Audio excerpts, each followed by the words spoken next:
Hey everyone. Tony Laddig here. Welcome to Expert Media Show. This is session 7, and I thought we would talk about using courses to increase revenue.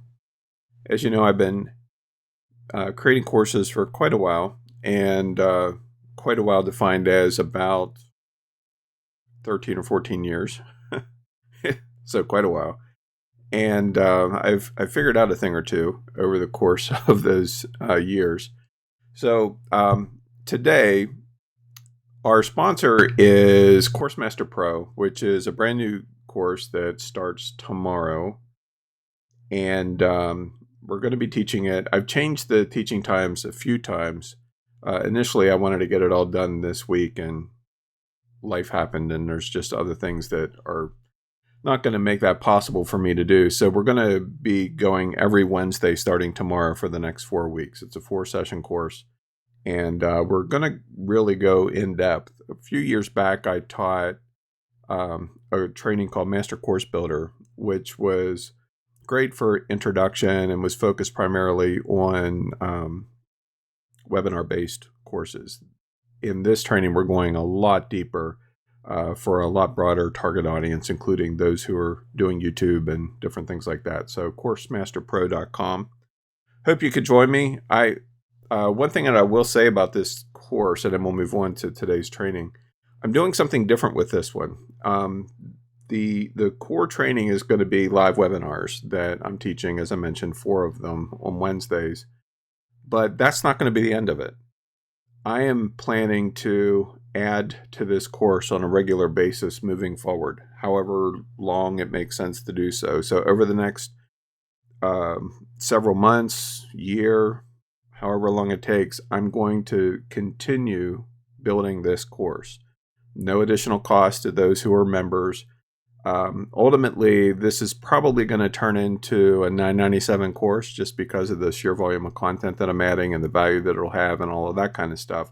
So right now is the best time to get in on the deal. It will continue to grow with the 4 modules as a starting point and the bonus training for Easy Product Webinars as a starting point. But every month, probably not like clockwork, but as I'm able to, I'm going to be adding to it, especially with the live video aspect of it, me in front of the camera teaching and those kinds of things. So I just wanted to throw that out there. I'm going to mention something more about that in emails today, but I see CourseMaster Pro as being my course of 2020, kind of like how EasyBook Illustration went from 1 training and turned into 13.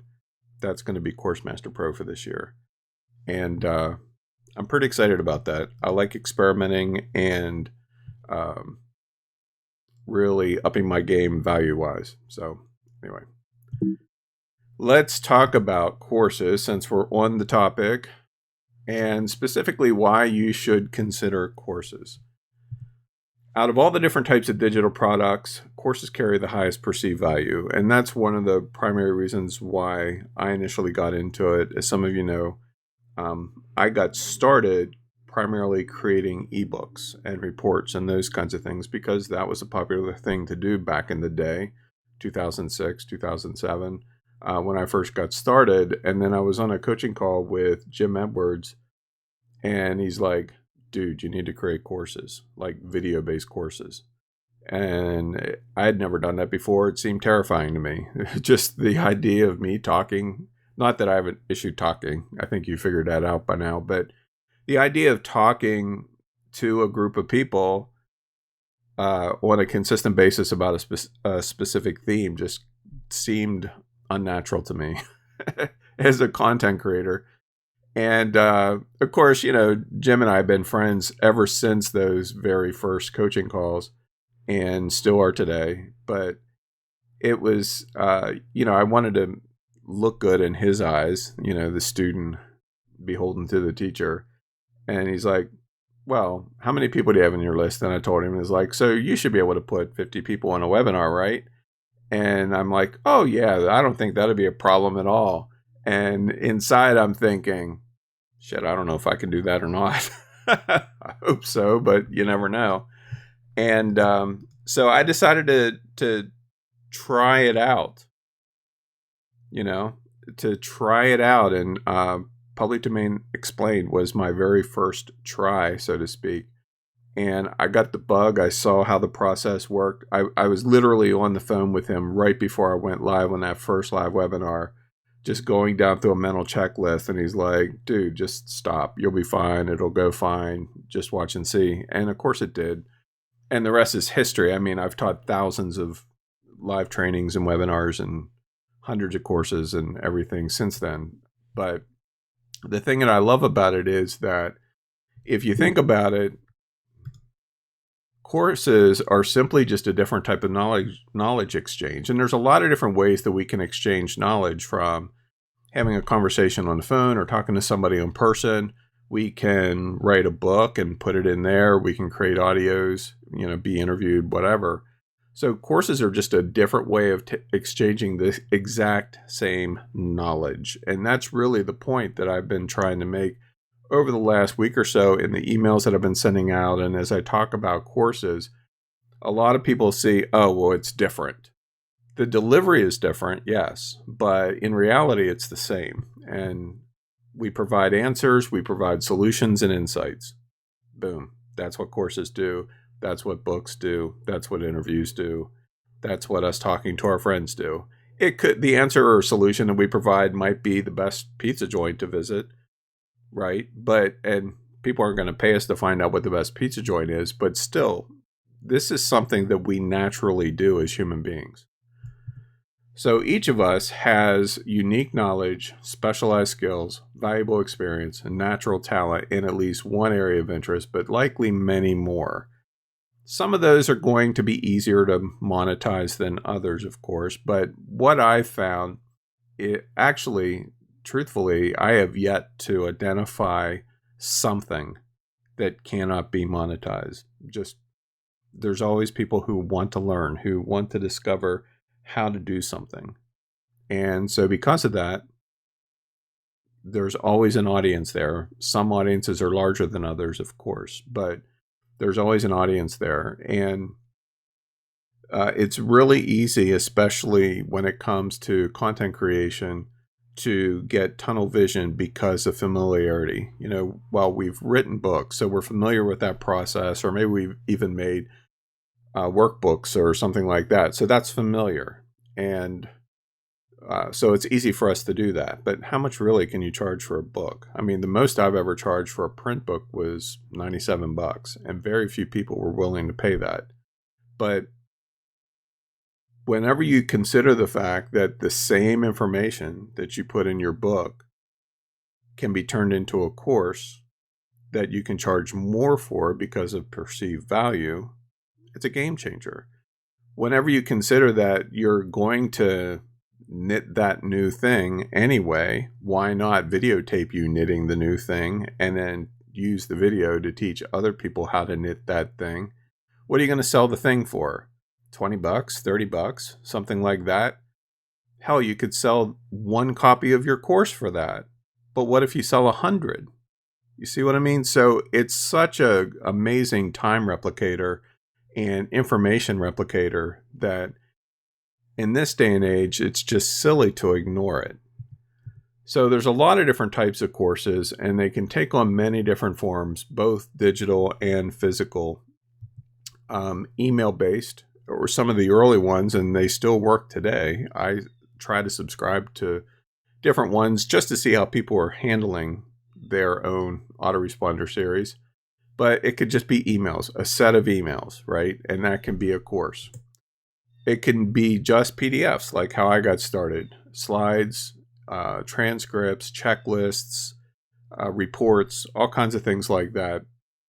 It can make a lot of sense. Normally, you would expect a lower price point from those, but there's nothing wrong with that. I have quite a number of PDFs that I've launched, like the Kickstart series is a great example. And some of the courses, I use PDFs to enhance the value of the course, like transcripts or checklist or whatever. So one thing that you'll find in going down through this list is that a course can be one of those things, but it could be a combination of these as well. Printed materials, of course, everything, pretty much everything in digital form can be offered in print. Either transcribe it or, as I mentioned, the slides the slides for today's training could be very easily turned into a PDF download. What I'm teaching and talking about right now could be transcribed, just upload it to rev.com or Temi or one of those sites and transcribe them, boom. It's about repurposing the exact same work in different forms. Audio, of course, if you're recording video, you already have audio.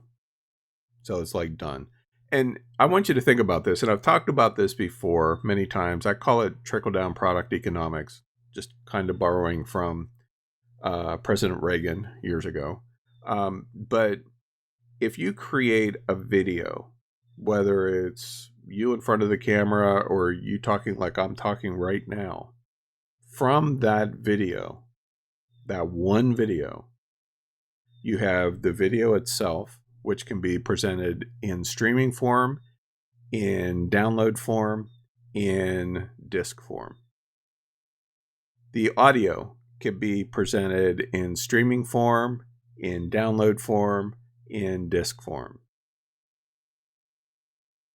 The audio from the video can be transcribed, and that transcription can be presented in digital download form. It can be presented in print form. Okay, do you see where this is going?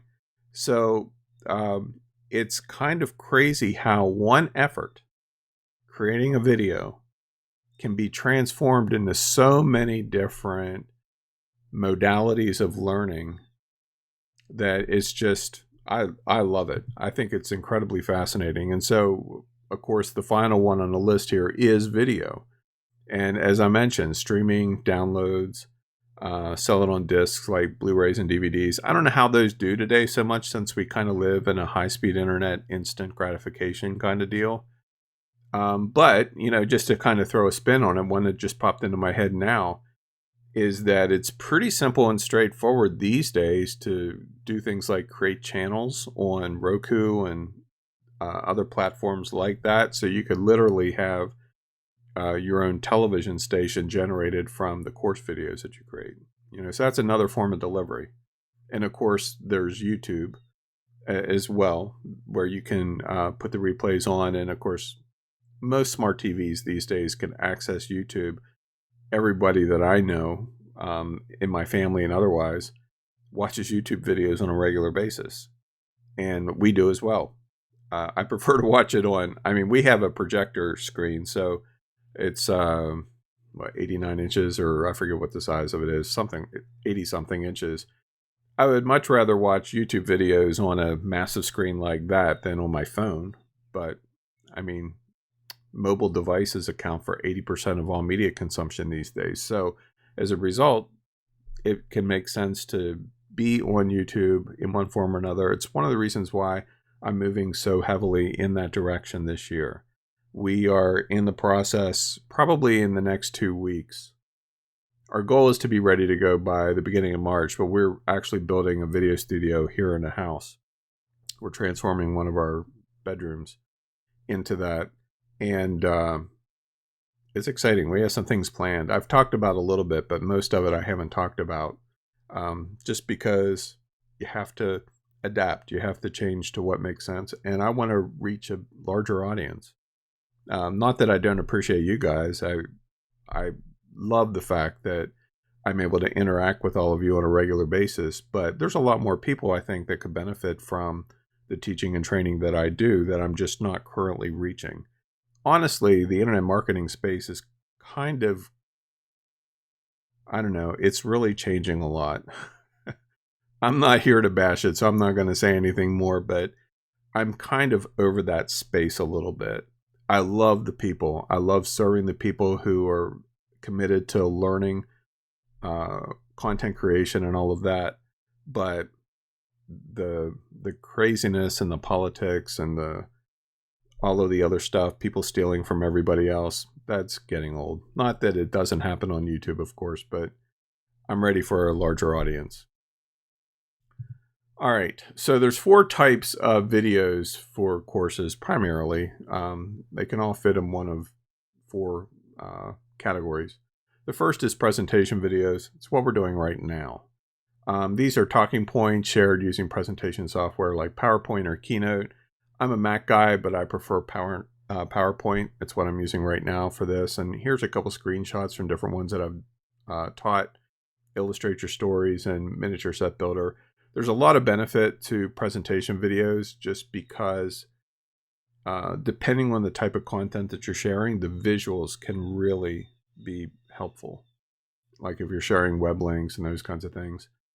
And so this is one that I've primarily used over the years. I've gotten really comfortable with it. A lot of what I do these days is all template driven, and it just works really well.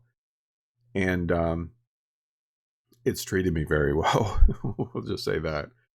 But it's just one form. Okay. And the next form is screen demo videos, which I also do a lot of because I like the how-to, and there's a lot of things that I'm interested in and that you all are interested in that it just warrants doing demos, right? Like last week we were talking about the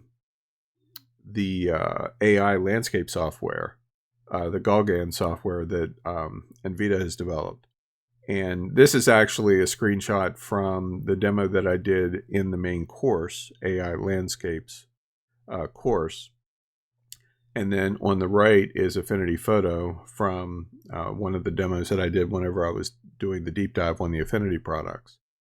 But I love being able to demonstrate in real time or pre-recorded, whichever works, how to do something. There's just something about that type of learning. And of course, as I often do, screen demo videos can be easily intermixed with presentation videos. So the next is talking head videos, and it's basically you or others in front of the camera, and it includes interview type videos. I've not done as many of these, but I'm moving in this direction in a really big way over the next couple months. And on the left is me interviewing one of the local photographers here, Selena. She's the one that photographed both my girls' weddings, and very accomplished photographer. She's not doing as much with photography these days. She's more into real estate, but very smart photographer. And I interviewed her for one of the courses that I did, Photo Profit Secrets, if you remember that. And then the video on the right is another part of Photo Profit Secrets that I did on photographing waterfalls and how to get that silky smooth effect. That even though that was more of a demo type of video, there was a lot of talking head in it. So that's another thing, like how we saw with screen demos and presentation videos, how those two kind of go hand in hand really well. Talking head videos and the last one, point of view demo videos, also go hand in hand really well.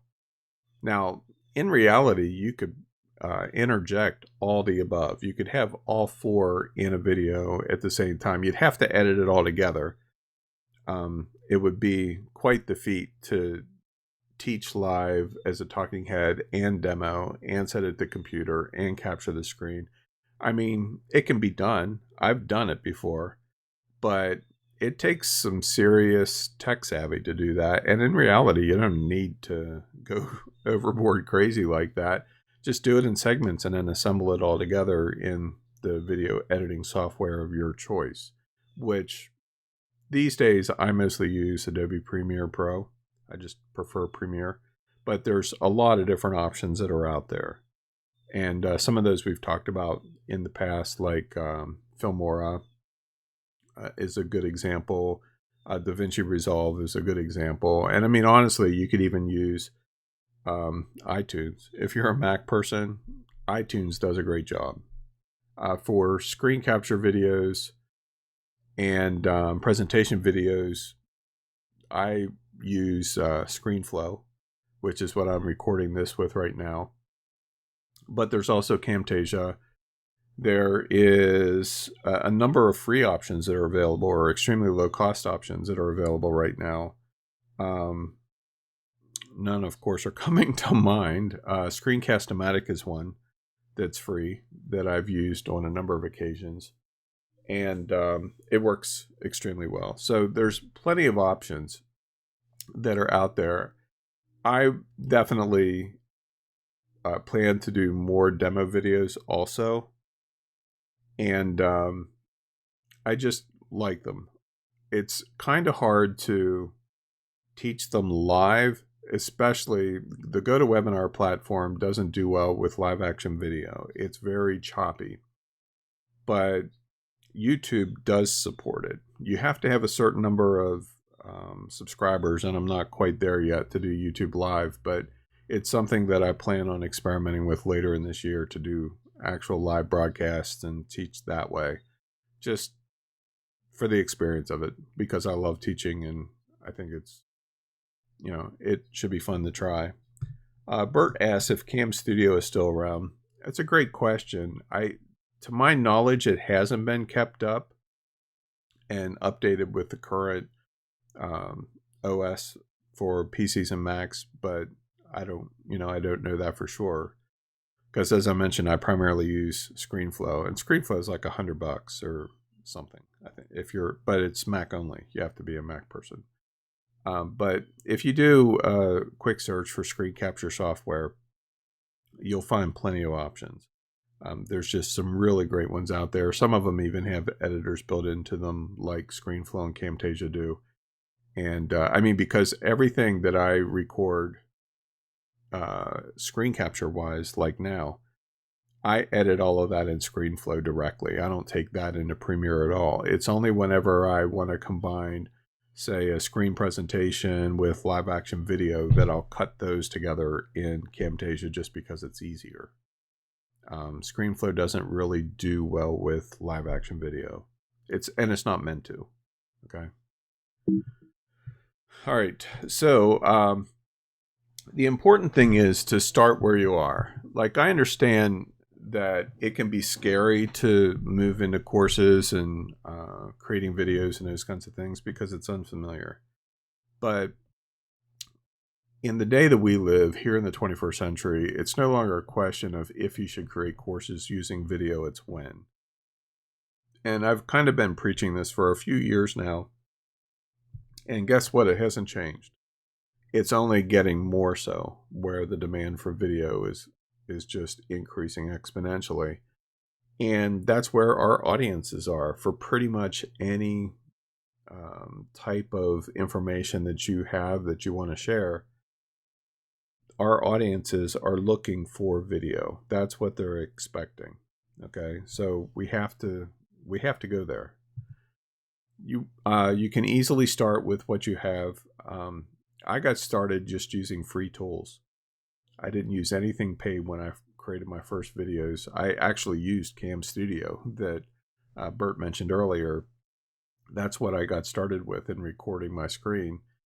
And it was a little wonky, but it wasn't bad. I mean, it worked. And there's free presentation software like OpenOffice does a great job. Google has a great software suite that includes presentation software. If you're a Mac person, Keynote comes free with the Mac OS, so there's that. And honestly, our smartphones these days shoot great video. You can shoot HD video, and then depending on the phone you have, even do slow-mo and everything else. So there's really little excuse that we have from a tech perspective. We can get started with everything, and the only thing that stands in your way, honestly, is you. You could justify it, and I don't want to sound like I'm exempt from that. I do the same damn thing, come up with excuses and reasons. Chris and I were just talking about that this morning, about how, we want to get the video room finished so that we can start shooting video and all of that kind of stuff. And I said, well, I guess I don't really need to have that to get started. And she's like, I was wondering if you would say that. But it's just, it's an excuse when you get right down to it. I mean, I have great equipment. So, it applies to me as well. Start with what you have, start with where you are, and continue. I mean, you wouldn't think I would have an issue with recording video, given that I've worked as a pro photographer for years and literally have logged thousands and thousands of hours of webinar training and all of that. But, there's things that give me pause just like everyone. So getting started and getting comfortable with the process is the hardest part. That's the part that I've struggled with a little bit in this adventure because the workflow is different than what I'm familiar with. Like the workflow for doing presentation and screen demo videos is easy. I've done it thousands of times. So that's easy for me. For you, it might seem incredibly overwhelming. It did for me when I first got started, and I did it anyway. If for no other reason, just to prove to my mentor that I could do it. And then, since then it's just been kind of crazy. It literally transformed my business. Whenever I was first getting started in teaching courses, I was doing okay. I was, I don't know, $70,000 or $80,000 a year. I worked up to that, but I was also still doing full-time graphic design. So it was a combination of the two. My first full year in the information product space, I made $9,000 off of that. The second year, if I remember correctly, I made 50, and then 50 or 60, and then I discovered courses. And literally the next year, I shot up over 100K because of courses. And as I mentioned in the emails that some of you have probably received, whether you're a maker or an author or someone else, you're already doing it. You're already creating the content. You're presenting it in a different form, but it's already there. So it really isn't that much of a stretch to take what you've already done, the work that you've already created in your book, in the things that you make or whatever, and just change it into course form. You do like what I've taught many times using public domain content. It's the exact same process. Using a public domain magazine article and turn that into a course, like I just taught in public domain magazines last week. So the process is essentially the same. And practice makes better. The more you do it, the better you get, the more you figure things out. Copy the people that you admire and, see how you can improve. Templatize everything. A lot of my webinars, you probably notice, all look the same, and that's because I use the same templates over and over and over again because they work. I have it down to a science. And don't judge your own videos too harshly, but always strive to improve. And this is easy. We are often our own worst critic. I know I am. And I heard somebody just say the other day that, how did they say it?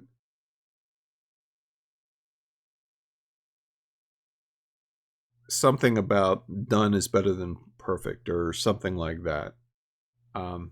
My friend Bob Jenkins, or Sparkins, I guess these days, often made the statement, take action and revise later. And that really is the essence of what we need to do. We need to take action, get it done, GSD, get shit done, and then learn from what we've done to make what we're doing better. And you'll notice that as you continue forward, it's only going to get better because it becomes more familiar to you. Nancy asks, starting out, having done neither, do you think video courses is a better option than a podcast these days? Well, it's a great question. I would say yes, but in a qualified way. It's more, it depends on what your end goal is. I'll put it that way. If your end goal is to just create content for your audience, podcasts make perfect sense. You can do video podcasts, right? I mean, it's very easy to do that as well. But the problem with podcasts is that they're harder to monetize than a course. Now, it's not to say that you can't deliver content through a podcast and then repurpose it into a course. I mean, that would be real easy to do. I have,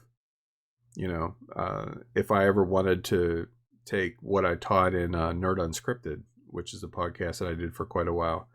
It'd be really easy for me to take that audio, transcribe it, or honestly, even create PowerPoint slides after the fact and turn it into a full-blown training on some of the topics that I talked about. And I was kind of all over the place. Some of you were on those calls, so you know what that was like. I don't know that I would necessarily look to create a course from the discussions that I had on aliens and ghosts and stuff, but it could be interesting or fun. I don't know. But the big reason why I like courses is because they're easier to monetize.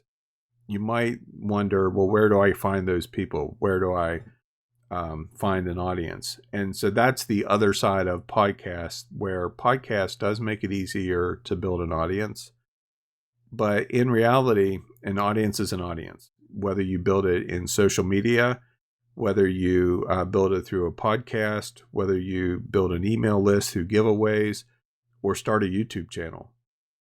They all seem radically different, but at the core, building an audience is just building an audience. It's putting in the work. It's slightly different in each of those options, but at the end of the day, that's what we have to do. We have to reach an audience.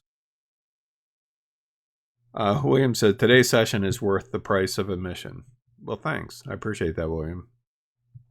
So that's all that I have for today's training. Speaking of that, if you haven't subscribed to my channel yet, I'd appreciate it if you did so. The link will be, well, actually, I've shared the link in the Facebook group, so you can get to it from there. And all of you who are here live have already registered for the live shows. If you're watching the replay, you can join the live shows at expertmediashow2020.com.